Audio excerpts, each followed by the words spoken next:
황당한 사건이 벌어졌습니다. 길거리에서 전화번호를 알려달라는 요구를 거절했다는 이유로 여성을 폭행하고 달아난 남성이 있다고 합니다. 이후에 신상을 파악을 안 하고 그냥 가버렸다는 거예요. 경찰 입장에서는 새벽 2시에 일어날 법한 그냥 그렇고 그런 사건이다라고 인지했을 가능성이 굉장히 높은 거죠. 피해자 입장에서는 좋게 거절을 했다. 그런데 전혀 상관없는 다른 남성이 다짜고짜 폭행을 했다는 거예요. 그 사항이 약간 언론 보도에 차이가 있는데 아마 그 과정에서 뭐 오해가 있지 않았나. 좀 피해자가 직접 자신의 입장을 보내주셨습니다. 좀 읽어보면요.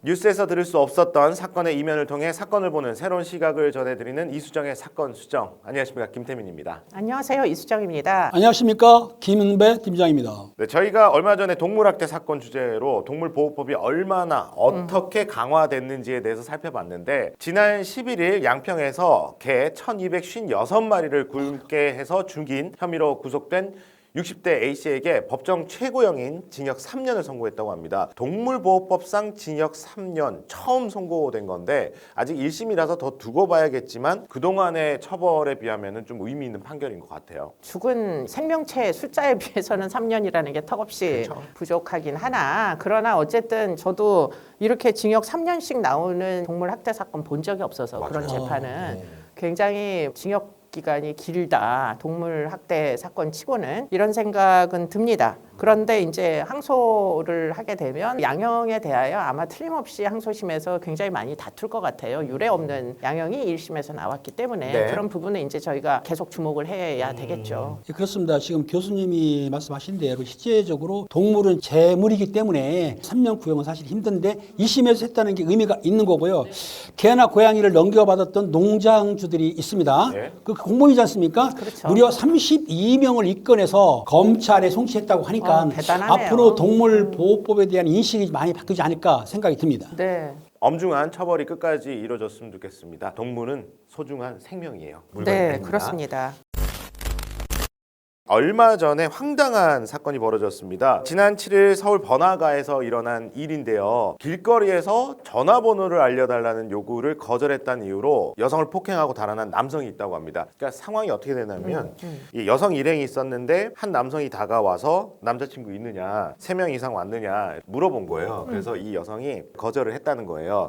그런데 이 남성은 이제 돌아섰는데 갑자기 그 남성 무리에 있던 다른 남성이 와서 욕설을 하면서 폭행을 했다라는 겁니다. 피해자 입장에서는 좋게 거절을 했다. 그런데 전혀 상관없는 다른 그 무리의 남성이 욕을 하면서 다가와서 다짜고짜 폭행을 했다는 거죠. 그 이제 사항이 약간의 언론 보도에 차이가 있는데 네. 5월 7일이 일요일에요. 오전 2시 45분이라는 데도 있고 2시라고 하는데 지나가던 남성이 여성이 서 있으니까 3명이 왔냐 물어보면서 어디 헌팅하려고 했는데 거절했던 것 같아요. 네. 거절하는 거를 그 남성 말고 같이 있던 지인들이 들었는데 그 지인 중에 한 명이 욕설을 했다는 거예요. 피해자한테. 그러니까 욕설을 XX야 했는데 그 여성분이 XX라고 했어요라고 반문할 수밖에 없지 않습니까? 뭐라고요? 뭐 이렇게 그렇지. 했죠. 반문한 순간에 그 옆에 있던 지인이 달려가가지고 한 방을 얼굴을 때렸는데 알다시피 건장한 남성이 무방비 상태의 여성이 얼굴 때리면 잘못하면 사망할 수도 있어요. 왜? 그럼요. 얼굴이 뭐가 있습니까? 뇌가 있잖아요. 그러니까 뇌진탕을 일으키고 또 안화골절이라든지 코뼈가 나가든지 많이 하기 때문에 위험한 상황인데 다짜고짜로 맞으니까 여자는 맞고 그냥 쓰러져서 기절했던 상황인 거죠. 그러니까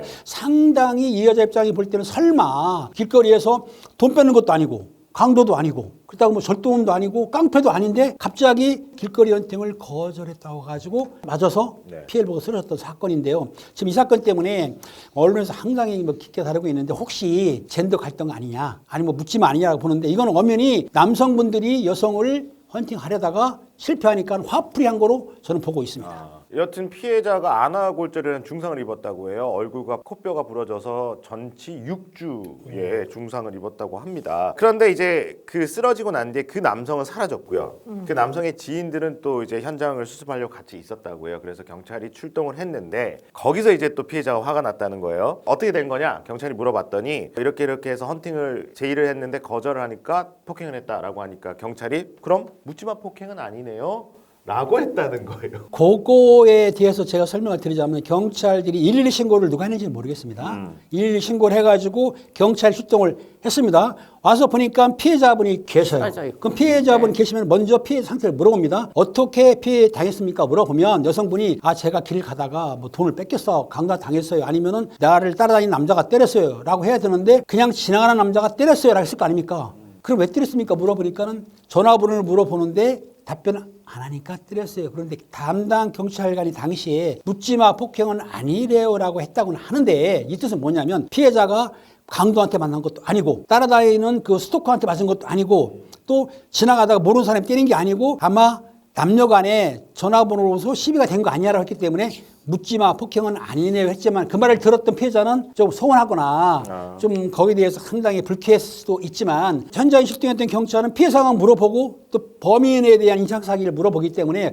아마 그 과정에서 뭐 오해가 있지 않았나 제 생각은 그렇게 생각하고 있습니다. 그런데 이후에 그 남성 지인들한테 그 사람 아느냐 그러니까 모른다고 하니까 파악을 안 하고 그냥 가버렸다는 거예요. 그러면 이 사람이 예를 들어 뭐 주치폭력이든 시비가 붙어서 폭력이 됐던 또 어딘가에서 폭력을 행사할 수가 있는데 그대로 그냥 놔뒀다는 게 저는 조금 이해가 안 되거든요. 뭐 초등 단계에서 이해가 안 되는 상황이었다. 범행 동기도 뭐 충분히 설득력 있는 동기라고 보기 어렵겠지만 현장에 출동한 경찰에게 국민들이 기대하는 바가 있죠. 일단 기본적으로. 그렇기 때문에 피해자와 피해자 무리는 경찰이 112에 전화를 해서 이제 드디어는 신변 보호를 해주기 위해서 출동을 했다는 사실에 대해서 굉장히 큰 기대를 갖고 있었는데 그들의 기대만큼 경찰이 피해자 편을 들어주지 않는 그런 느낌을 받았던 것 같아요. 그러다 보니까 신변 안전에 대한 위협감이 여전히 존재하고 그래서 이제 문제 제기를 지금 하셨던 게 아닌가. 뭐 이거는 사실 꼭 경찰만의 문제가 아니고요. 국민을 대하는 어떻게 보면은 공무원들의 태도가 정말 문제가 많다라는 지적은 뭐 어제 오늘 일이 아니고 수없이 많은 해 동안 계속 지적이 되는 부분이고 처음에 어떠한 태도를 취하느냐에 따라서 너무 이제 공무 수행에 엄격한 이런 기준만 가지고 내가 개입해야 되는 사건이냐 아니냐 이게 지금 단순 폭행 사건이냐 뭐 아니냐 이런 것들만 요건 충족이 되느냐 안 되느냐만 따지게 되면 결국 국민들이 원하는 거 피해자 포함해서 그런 이제 원하는 바와 이 격차가 생기는 거죠. 민원인이 주민센터를 가도 일단 주민센터에 여러 공무원들이 앉아 있는데 그분들에게 받고 싶은 건 사실은 위로일지도 몰라요. 이게 올 데 갈 데가 없고 정말 생계의 어려움 때문에 쫓아갔는데 문제는 당신이 어떤 요건이냐만 업무 중심적으로다가 질의를 하고 따지는 그런 느낌을 받게 되면 거의 백발백중 민원인들이 문제 제기를 하거든요. 그렇죠. 그러니까 이제 지금 이번 사건도 이 피해자 입장에서는 경찰이 좀 더 내 편을 들어주고 나의 이제 구조를 위해 가지고 119에라도 전화도 해주고 올 때까지 기다려주고 뭐 이런 이제 상황을 기대했는데 뭐 경찰 입장도 전 너무 이해가 되는데 이 사건의 핵심이 뭐냐 이게 무슨 사건이냐를 알아야 뭐 피해자 가해자가 면식관계인지 비면식관계인지 연인관계인지 이런 것들 빨리 파악을 해야 그 다음에 이제 매뉴얼대로 대응이라는 게 되잖아요. 그러니까 빠른 분석을 위해 가지고 필요한 질문만 했는데 그게 이제 피해자 입장에서는 이런 상황에서 이런 질문만 해도 되겠느냐. 그렇죠. 가 불만이었던 거예요. 그리고, 아유 아프십니까? 맞습니다. 이렇게 얘기를 해야 되는데. 맞습니다. 위로를 안 해줬던 거고 제가 또 보는 거 궁금한 거는 당시 언론 보도를 보면은 경찰에서 미흡한 대처를 했다라고 해서 보도가 나는데 내용이 뭐냐면 가해자는 때리고 도주를 했습니다. 그렇죠. 근데 지인이 남아있었어요. 그러니까 지인들한테 때리고 도망간 사람 누구냐 물었더니 모른다고 했다는 거예요. 그러니까 그거는 아는 사람인데 잡아뗐을 가능성이 있다는 맞죠. 거죠. 아는 사람이 잡아뗐어요. 그러면 경찰이 그 당시에 피해자를 못 잡고 어쩔 수 없었다라고 나오는데 저는 이해가 안 가는 거. 그건 미흡한 거 맞아요. 무슨 말이냐. 그 일행 중에 한 명이 피해자를 때렸습니다. 이 피해자 부분이 때릴 때 옆에 있던 남자들이 말렸어야 돼. 그건 물론이죠. 그렇죠. 말렸어야 되고 피해자가 쓰러졌어요. 네. 그럼 같이 있던 친인이 119로 신고를 해줘서 자기네들이 하든지 신고했으면, 112로 신고를 해야 되는데 안 했습니다. 그러니까 무슨 말이냐면 나머지 지인들은 폭행죄에 적극 가담 안 했어도 방조범이 될 수도 있다. 그리고 경찰이 물어봤어요. 인적사항을. 그럼 당연히 경찰관한테 그 가해자에 대한 지인이라고 한다면 했어야 되는데 모른다고 했다? 그러면 범인을 은닉 도피한 죄잖아요. 사실상은. 그런 거를 들이대면서 물어보면 그 지인들이 자기들이 사실은 내 친구 누군데 때리고 도망갔습니다라고 해야 되는데 그 진술을 못 받아가지고 7일 날 사건 난 것이 제가 알기로는 11일 날이니까 12일 날 한참 정도로 있다가 범인을 한 5일 정도 보고 걸렸어요. 네. 거기 좀 아쉬움이 있었는데 내가 보기에는 본인들 지인들이 진술을 안 해도 좀 압박할 수 있지 않습니까? 네. 빨리 잡을 수 있었는데 그렇게 늦게 잡고 그 당시에 피의자 즉 범인을 빨리 못 잡은 것에 대해서 피해자가 상당히 불만이 있는 거죠. 그건 그럴 수 있죠. 무섭죠. 네, 왜냐면- 그러고 도망간 지 얼마 되지도 않았는데 원래 시민들은 마징가 제트처럼 나타나서 피해자를 구조해 줄 것이라고 우리는 어렸을 때부터 그렇죠. 기대를 하고 자라요. 경찰에 대하여. 근데 경찰은 사실 여기 어딘지 아세요? 압구정동이에요. 그렇습니다. 술 먹고서는 새벽 2시에 폭행 뭐 주고받고 주먹질하는 사건이 하루에 수백 건 일어날 거 아니에요. 아니 교수님이 어떻게 하십니까? 저 물론 뭐, 비밀이세요? 뭐 새벽 2시에 돌아다니지는 않습니다만 새벽에 지구대에서 폭행, 술목 싸움이 수없이 엄청 많죠. 많죠. 예. 그런 거를 교수님이 알고 계시네. 뭐 그럼요, 예. 지구대를 심지어 차로 들이받고 막 이런 오, 사건들이 그렇습니다. 네네. 일어나니까 그러니까 예. 폭행은 비일비재한데 그렇죠. 이 건도 그렇게 그냥 경찰 치부해버렸다는 입장에서는 거예요. 112 네. 폭행 사건으로 돌았겠죠. 그렇죠. 경찰 입장에서는 어떤 상황이었는지 새벽 2시에 일어날 법한 그냥 그렇고 그런 사건이다라고 인지했을 가능성이 굉장히 높은 거죠. 더군다나 현장에 있지 아니하고 범인이. 그러니까 이 사람을 이제 잡는데 지금 어느 방향으로 뛸지도 알 수도 없는 이런 상황이다 보니 영상 보고 파악해서 며칠 걸린 건 경찰 입장에서는 너무 과한 일은 아닌 것 같은데 경찰이 우호조식인데 일단은 파출소에서 사건 발생을 접수하게 되면 그 파출소에서 사건 처리하는 게 아니고 그 사건을 경찰서에 있는 형사계로 당직반에 넘기거든요. 네, 그럼 네. 당직하는 형사가 배당이 돼요. 그 당직 형사 배당된 사람이 수사하기 때문에 네. 일사천리로 되는 게 아니고 그렇죠. 시간이 걸린다. 이제 네. 이런 문제에서 피해자분이 조금 약간 그 아쉬운 점이 있었기 때문에 제보를 하신 것 같은데요. 아, 그 부분이 네. 가해자의 그 지인들 일부가 남아서 경찰이 올 때까지 상황을 케어를 하고 있었다는 거예요. 그래서 가해자의 와서, 지인들이? 예. 그럼 가해자가 누구냐 했는데 모른다고 했을 때 그냥 돌아갈 것이 아니라 가해자를 그 캤어야지. 그 예. 지인들이라도 지구대로 데리고 와서 정확히 어떻게 된 건지 추후 상황들을 고려해서 뭔가 인적 사항이나 상황들을 다 미리 파악해내야 되는데 그냥 거기서 예 그럼 끝났습니다 하고 가버린 거에 대해서 지금 화가 난 거죠. 그건 그럴 수도 있는데 사실 지인들이 폭행한 건 또 아니잖아요. 아니지만. 더군다나 모르는 사람이라고 하니까 뭐 현장에서 모르는 사람을 갑자기 치안센터로 좀 가자 이렇게 얘기하기도 좀 아니 어려운 그거는 거고. 무슨 문제는 연락처라도 받아보세요. 그 가해자가 있고 지인이 있다고 한다면 그 사람들한테 임의 동행을 요구할 수 있습니다. 네, 6시간 네, 동안 네, 임의 동행 동의에 의하면 가는데 못 동의를- 가요 그럼 체포를 못 해요. 동의를 해줄 리가 없잖아요. 그 제 모른다고 말이 그거예요. 잡아댔는데. 임의동행 요구하는데 당연히 안 가려고 했죠. 그때 압박을 하는 얘기죠. 당신들이 지금 보면은 가해자하고 지인들인데 그러면 범인을 숨기는 거 아니냐라든지 친구가 때릴 때 말렸어야지 안 말렸으니까 방조한 거 아닙니까? 이렇게 압박을 하게 되면은 그 사람들이 자기의 발등에 불이 떨어지니까 올 수도 있는데 아마 그 당시에 지구대에 있는 직원들이 임의동행 하자고 그러니까 안 간다고 그러니까 못 데려간 거죠. 그러니까 제가 볼 때 적극적으로 좀 압박을 했으면 그 여성도 원하는 게 그럴 거예요. 그 같은 일행인데 그 사람들한테 진술을 받으면은 가해자를 빨리 잡을 수 있는데 왜 방치했다고 생각했던 것 같아. 그러니까 가해자를 특정하고 잠대까지 일주일이 걸렸잖아요. 일주일 안 걸리고 5일 정도 걸렸는데. 일주일 가량. 여튼 아니 바로바로 근데 낼수 어쨌든 있었네. 그럼에도 불구하고 이 경찰이 좀 초기에 부적절한 태도였던 건 맞는 것 같아요. 자신들의 이제 어떤 공적인 업무 지침의 구성 요건에 요거 하고 질문하고서는 그렇죠. 네네. 그냥 이제 돌아가는 상황이 벌어진 거고 차후에 뭐 고소를 하겠지 뭐 이런 식으로 생각했을 수도 있고 뭐 여하튼 초기에 좀 피해자 중심으로다가 대응을 하려는 노력을 못했던 거. 근데 생각보다 상해가 굉장히 심해가지고 지금 이분이 전치 6주 코뼈가 지금 내려앉을 정도에 그러면 뭐 수술도 하고 막 이런 상황으로 전개가 돼서 경찰이 이렇게까지 피해자에게 지적을 안 당할 수 있는 그런 태도를 취했었으면은 지금 이 사건이 이렇게까지 흘러가지 않을 텐데 하나 아쉬움이 있다는 거죠.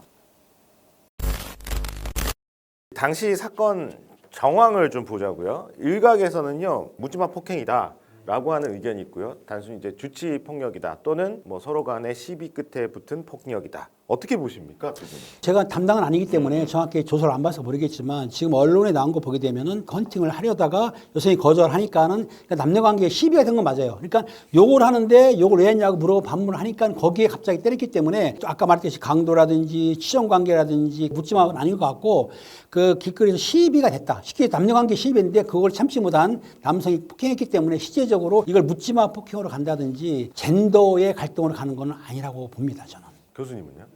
이거는 어떻게 보면은 여성이기 때문에 폭행을 한 건 맞긴 맞죠. 여성에게 찝쩍찝쩍 결국은 여성이 아니었으면 그런 찝쩍찝쩍하는 시도를 하지 않았겠죠. 아니 교수님 네. 남자들로 술 먹고 다니다가 어깨만 부딪히고 아니 물론 예. 때리거든요. 물론 그런 네네. 이제 네. 뭐 단순 폭행이 수도 없이 많고 네, 아까도 그렇죠. 말씀드렸지만 진짜 많은 폭행이 그날 저녁 때도 아마 틀림없이 압구정동에서 그렇죠. 수없이 네. 일어났을 거다라는 전제는 뭐 부인의 여지가 없는데 네. 그런데 이제 여성들이 생각을 하기에 이게 이제 여성이기 때문에 남성들의 그런 이제 추태에 자유롭지 못한 애당초에 그런 상황이었던 것을 그런 부분을 지적을 하고 있는 거죠. 그래서 여성을 대상으로 한 바이오런스의 포괄적인 사건들이 아니냐. 그렇기 때문에 젊은 여성들은 젠더 폭력이다 이런 명명을 할 것으로 보여요. 그러니까 상대가 여성이니까 나보다 약한 상대라고 생각을 했을 수도 있다. 아니 뭐 틀림없이 거절했는데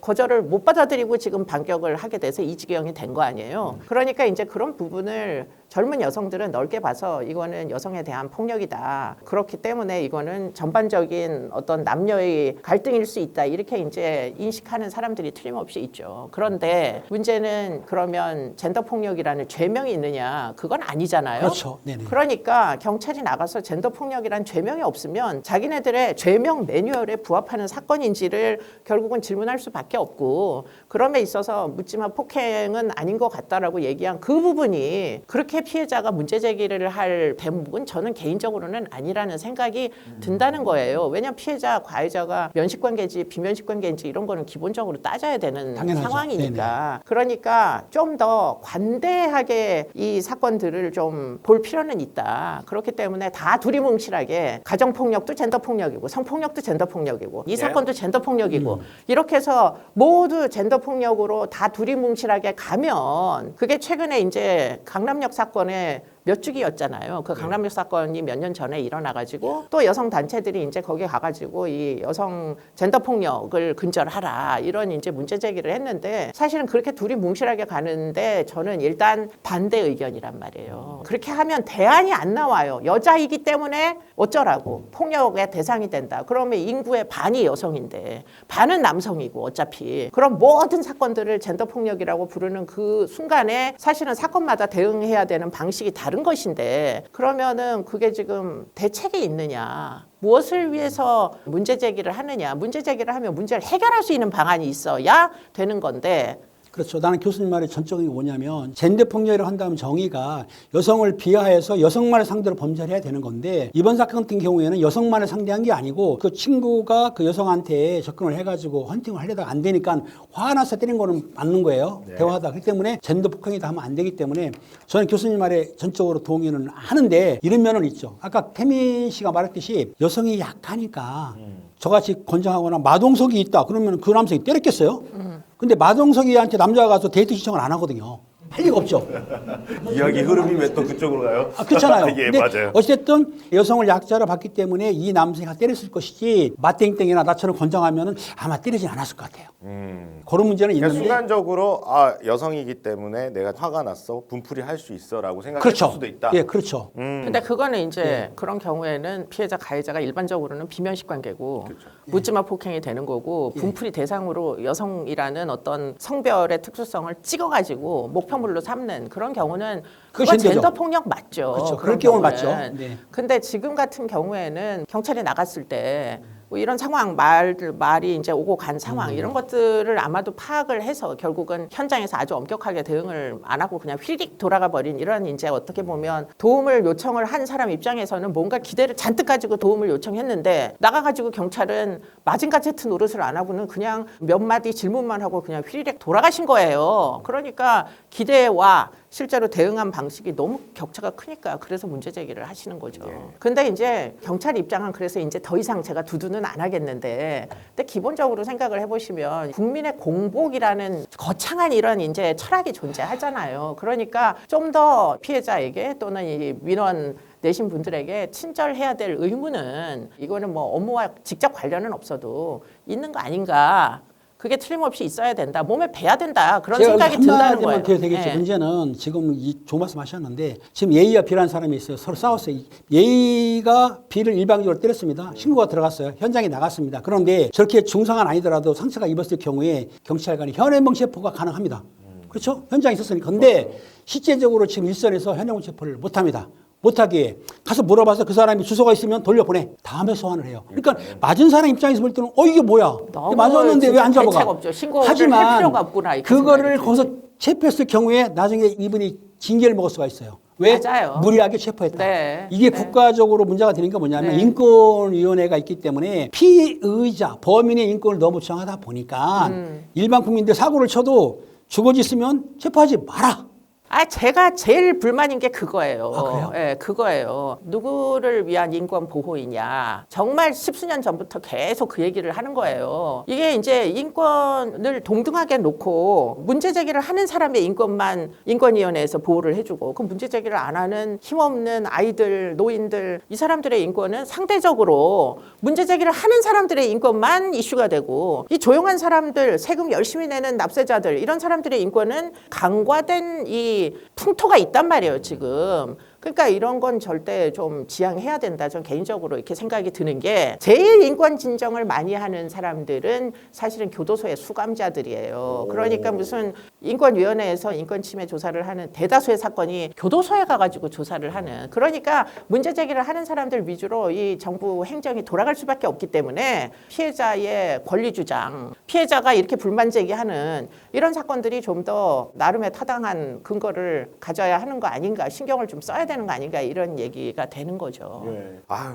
경찰도 힘들겠어요. 힘들지. 정말 그 출동 당시에 이 사람의 범죄가 얼마나 중요한지 이 사람이 알고 나가는 게 혹시 아니니까. 뭐 연쇄 살인범인지 여러 모르죠. 가지 경우의 수를 순간 다 파악해서 어떻게 대처는 못하는 거잖아요. 그렇죠. 예. 그리고 또 수사 과정도 힘든 게 이렇게 수사를 하고 있는데 갑자기 또 이런 젠더 갈등으로 또 이슈화되면 수사하시는데도 약간 좀 이렇게 뭐랄까 쏠린다 그런 현상이 또 나타날 수도 있어요. 쏠리는 것보다는 어떤 사회 이슈가 되게 되면은 이제 담당 형사도 아무래도 마음적 부담이 가기 때문에 네. 수사하는 데 지장을 받는데요. 아까 교수님 얘기한 대로 피의자 인권도 중요한데 피해자 인권을 좀 보호하기 좀 위해서는 이제 좀 더 신경을 써주셔야 국가 공권력이 된다는 좀 강력하게 집행해야 네, 되는데 네. 현재 상황에서는 강력하게 집행하다 보면은 출동했던 경찰관이 자기가 징계를 받거나 그럴 피해를 수 보기 있죠. 때문에 네. 강력한 것보다는 그냥 편한 게 좋은 식으로 나갈 수도 있는 거죠. 근데 이제 그런 부분 피해자의 보호를 했다가 나중에 피의자 측에서 가해자 측에서 문제 제기를 할 때는 사실은 면책해줘야 되는 조항도 있어야 돼요. 그런데 지금 그런 부분을 경찰청에서 사실 강력 주장을 못 하시는 측면이 있어서 이거는 국민들께서 사실 경찰의 공권력 행사를 위해 가지고 또 피해자 보호를 위해서 여러 가지 업무상의 지침에서 좀 과하다 이렇게 느끼는 부분에 대해서는 국민들이 경찰 편을 좀 들어주셔서 이런 권한에 좀 더 넓은 적용이 가능하도록 문제 제기를 계속 해주시는 게 필요하고요. 지금 아마도 이 사건이 문제 제기가 되면 초등 단계에서 경찰이 좀 더 적극적으로 법 집행을 할 수 있는 여지는 충분히 있어 보입니다. 네. 네. 실제적으로 경찰이 예방 활동도 합니다. 근데 예방 활동이라는 것이 상당히 어려운 게 뭐냐면은 일반 국민인데 갑자기 범죄자가 될 수가 있습니다. 그러니까 여기 계신 교수님이나 태민 씨가 그럴 리는 없지만은 이분들도 장담 못 하는 게 어떤 상황에서는 범죄가 되기 때문에 미리 예방은 힘들다. 그런데 사건이 발생을 했을 때 그 사건을 적극적으로 대처해야 되는데도 불구하고 못하는 이유가 있습니다. 왜냐하면 대한민국은 가장 좋은 나라예요. 인권이 아주 발달한 나라이기 때문에 피해자 범인이라 하더라도 그 상황에 맞게 체포를 해야 되는데 체포가 과도하면 즉 폭행이나 가벼운 절도를 했는데 수갑을 앞으로 채우라는 거예요. 뒤로 채우면 안 됩니다. 네. 살인범은 뒤로 채울 수 있어요. 그런데 여러분 아시겠지만 미국에서는 국회의원이 잘못하면 수갑을 채웁니다. 뒤로. 교통사고 잘못해도 뒤로 채우는 거 아세요? 우리나라 뒤로 못 채워요. 이런 문제로 강력한 법 집행을 원하고는 있지만 실무상으로서는 강력한 집행을 하다 보면 그 집행하는 경찰관이 피해를 본다. 따라서 경찰관들이 출동했을 때 그 매뉴얼상에서 벗어나려고 안 그래요. 당연히 피해자 입장에서는 체포하길 바라죠. 하지만 그 가해자, 피의자 같은 사람이 강도라 살인범 아닌 다음에는 웬만한 폭행 사건은 주거 일정하면은 지침이 뭐냐면 체포하지 마세요예요. 그걸 느끼는 일반 시민들이 볼 때는 피해자가 됐을 때, 경찰이 왜 그래? 억울하지. 공권력 참 무뎌졌네. 별거 아니에요.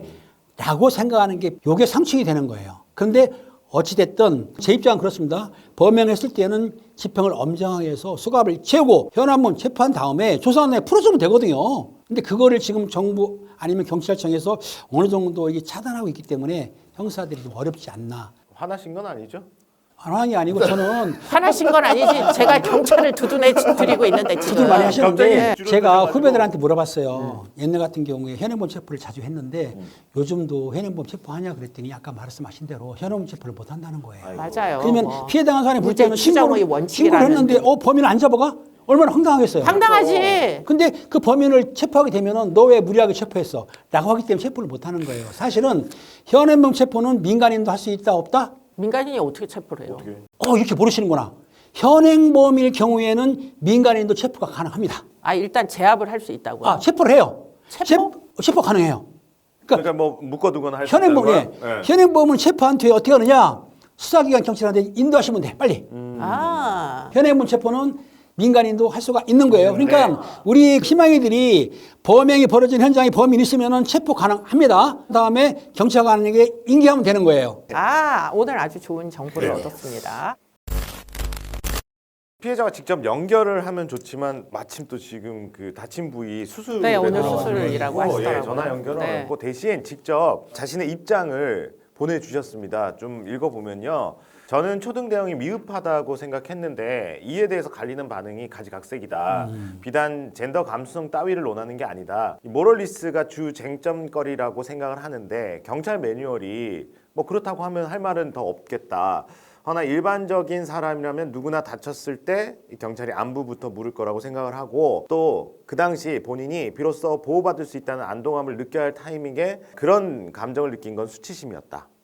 다친 게 제가 아니라 누구여도 어느 성별이어도 그런 식의 대처를 받으면 또 한 번 상처를 입을 거라는 생각을 말하고 싶다. 여성은 약자가 맞지만 모든 약자가 여성은 또 아니다. 뭘 모르는 제가 감히 굳이 따지자면 본인보다 강해 보이는 사람이었어도 마치 이렇게 달려들어서 가격할 수 있었을까라는 생각입니다라고 보내주셨어요. 마지막 문구에서 궁금한 게 그 가해자는 그 당시 무슨 심리였을까요? 가해자는 아마 일단 술을 한 잔 마셨던 것 같고요. 남자들이 그 주변에 한 두세 명 같이 함께 이제 술 한 잔 하는 이런 상황이어서 아마도 이제 여성이었기 때문에 그냥 표현하자면 찝쩍거려도 큰 문제 없겠거니 이렇게 생각을 하고 말을 걸어오던 와중에 어떻게 보면 목표가 좌절되면 사람들이 분노를 합니다. 이건 뭐 심리학 이론이기도 하고 거절을 했는데 그걸 이제 받아들이지 못하고 뭐 거절은 누구나 할 수 있고 거절은 받아들여야 되는 거예요. 일단 네. 민주주의 사회에서는. 근데 이제 거절당한 그 당사자가 아니라 옆에 있던 사람이 갑자기 돌연